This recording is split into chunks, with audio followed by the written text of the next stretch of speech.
जिंदगी एलोवेरा जैसी हो गई है, जिसका मन जैसे तैसे यूज कर रहा है। भाई मैं परेशान नहीं, हैरान हूँ कि वो खुद इतनी सारी गलतियां कर खुद को इनोसेंट और तुझे कैसे गलत प्रूफ कर देती है। मेरी मानो तो लड़कियों को गलत कभी बोल ही नहीं सकते। तुमने एक बार गलती से फोन क्या कर दिया, 100 बहाने हैं उसके पास। मौसा मौसी चाचा चाची मामा मामी आए हैं। अब मामी जब आएंगे तो मामा तो पीछे पीछे आएंगे ही, और हम बुलाए तो ना। फिर भी बंदा सोचता है कि चलो शाम में बात होगी, और शाम तक जब कॉल का इंतजार करता है और कॉल आती है भी है तो ये बताने के लिए कि पास में मम्मी है और कॉल कट। ये सब उसके बहाने हैं, असल में तो उसे भगाने हैं। और ये व्हाट्सएप वालों का पता नहीं लौंडों से क्या दुश्मनी है। लास्ट सीन बंद करने का ऑप्शन कौन देता है? कोई भी ऐसी लड़की नहीं है जिसका लास्ट हुकअप और लास्ट सीन पता कर सको। वैसे ये ऑप्शन तो लौंडों के किसी काम का नहीं, मजबूरी में उन्हें भी हाइड करनी पड़ती है ताकि कोई देखकर ये ना बोले कि इसकी जिंदगी भी वैसे ही गाय की तरह है, ना खेत तो बहुत है पर घास कहीं नहीं। चलो मान लेता हूँ पूरे दिन बिजी थी, पर जब रात हो तो पता चलता है कि साला डाटा ही खत्म है। और अगर गलती से तुम्हारे पास उसके नंबर का एक्सेस हो और तुम्हें पता चल जाए कि डाटा बचा है, अगर गलती से भी गलती कर पूछ लिया तो भाई ऐसे ऐसे रीजन देगी कि उल्टा तुम्हें ही सॉरी बोलनी पड़ेगी, वरना रिलेशनशिप खतरे पे और सेक्स रास्ते पे आ जाएगा। इसके बाद भी कहानी खत्म नहीं होती है। अगर तुम्हें गलती से भी रात में नींद खुली और तुमने उसे ऑनलाइन देख लिया और गलती से भी तुमने पूछ लिया, फिर तो वो ऐसे ऐसे तर्क देगी कि बेटा उसके बाद तकिया भी दबा के सो, नींद नहीं आने वाली। और ये रिलेशनशिप के बीच में म्यूचुअल दोस्त सेक्सुअल का सबसे बड़ा दुश्मन होते हैं। इन्हें गलती से भी पता चल जाए कि तुम्हारा उसके साथ कुछ चल रहा है, फिर तो ये चाहेंगे कि तुम्हारा ट्रैफिक जाम हो जाए।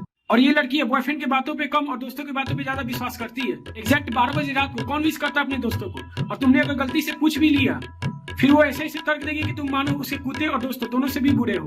अगर तुम्हें उसके ही साथ रहना है तो तुम उससे ही दुख बांटो। साला दुख तुम सुनो और सुख के बारे में भी तुमसे दुख होकर बात करेगी। पता है 2 जिस्म और 1 जान में ऐसे क्या होता है इन लौंडों का, ये सिर्फ एक जान बनकर आ जाते हैं, और 2 जिस्म तो उनका एक कुत्ता और उनके दोस्त होते हैं। इतना सब होने के बाद भी बंदा अब समझता नहीं है। अब बात शादी की आती है। बंदा सोचता है अब शादी कर इन सब चीजों को खत्म करते हैं। लड़के बहुत भोले होते हैं, पहले तो वो डरेंगे कि शादी के लिए कैसे पूछूं, पता नहीं ना कहेगी या ना ही कहेगी। अगर लड़के बेचारे बहुत हिम्मत करके बोल भी देते हैं तो उन्हें ये सोचना पड़ता है कि काला हूँ सावला हूँ या आंवला जैसा बोलूं। अब मिडिल क्लास वाले लौंडों के नसीब में अमिताभ बच्चन जैसे तो बाप है नहीं, तो ये बताया कि कभी खुशी कभी गम क्यों है, क्योंकि चीनी कम है। मिडिल क्लास वाले लौंडों के नसीब में सब कुछ इच्छा के अनुसार नहीं, आकांक्षा के अनुसार होता है। ना घर का काम करेंगे, ना राशन पानी लाएंगे, ना पिता के कामों में हाथ बटाएंगे, सब कुछ छोड़ छाड़ देते हैं बेचारे। अब बंदा क्या सोचता है कि कहीं 6 पैक वाले के पास से तो डाटा पैक नहीं डलवा रहे। अब उन्हें कौन समझाए कि यहाँ रात को खाने के लिए 6 रोटी मुश्किल से मिल पाती है और उन्हें 6 पैक एप्स चाहिए। वो इतना क्यों नहीं समझती कि जिनके पास 6 पैक एप्स होते हैं उनके पास 6 जन्म तक खाने के भी पैसे होते हैं। इतना पर भी बंदा अगर नहीं समझा, फिर से अगर दोबारा उसने शादी के लिए पूछ ली तो शुरू में तो वो ऐसे प्रिटेंड करेगी कि सब कुछ ओके है, पर उसके बाद बात आती है पर्सनैलिटी की। तुम क्या करते हो तो बंदा अपने अपने हिसाब से बताता है, डॉक्टर हूँ, इंजीनियर हूँ, मैकेनिकल हूँ, गवर्नमेंटल हूँ। पर जहां तुमने बोला कि मैं स्ट्रगलर हूँ, फिर जजमेंटल होकर कहेगी तुम तैयारी करो, मेहनत करो, मैं तुम्हारा इंतजार करूंगी। उस समय बंदा कुछ नहीं समझता, पूरे दिन रात तैयारी में लग जाता है। फिर बातें भी कम होती है कि तुम पढ़ाई करो मन लगाकर। अबे वो इतनी सी बात समझती क्यों नहीं कि तुझसे जो मिलने में मजा है कहाँ वो गणित के सवालों में है। पर उसे क्या पता कि वो किसी और के साथ काम में लगी हुई है, और तुम सारे यहाँ घर परिवार की जरूरत की काम भी नहीं कर पा रहे हो। और हाँ, लड़कियां इतनी भी सेल्फिश नहीं होती जितना हम समझते हैं। अगर बंदे की जॉब लगी तब तो शादी के लिए वो हाँ कर देगी। उसके माँ बाप भी खुशी खुशी उसका हाथ तुम्हारे एक हाथ में दे देंगे, और तुम साले दूसरे हाथ से एक ड्रीम कार भी नहीं मांग सकते, क्योंकि अब तो ये लव मैरिज कहलाएगा नहीं। तो अबे ये कौन सा मैरिज है जिसमें माँ बाप निरोज के लिए विरोध ही ना करे।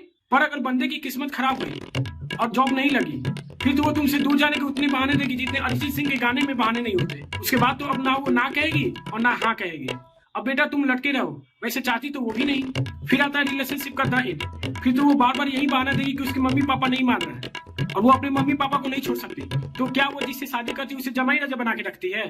अबे तो उन्हें मम्मी पापा को छोड़ने को कौन बोलता है? वो मनाए ना, वो अपने बात पे स्टैंड रहे। पर नहीं, उन्हें तो कहीं और लैंड होना है। माँ बाप को क्या, यहाँ तो हिटलर को भी हार मानना पड़ेगा। लड़कों को इतना समझ लेना चाहिए कि लड़कियां अगर चाहे तो अपने हिटलर जैसे माँ बाप को भी मना सकते हैं, और अगर ना चाहे तो भाई तो तुम्हें हिटलर बनने की कोई जरूरत नहीं।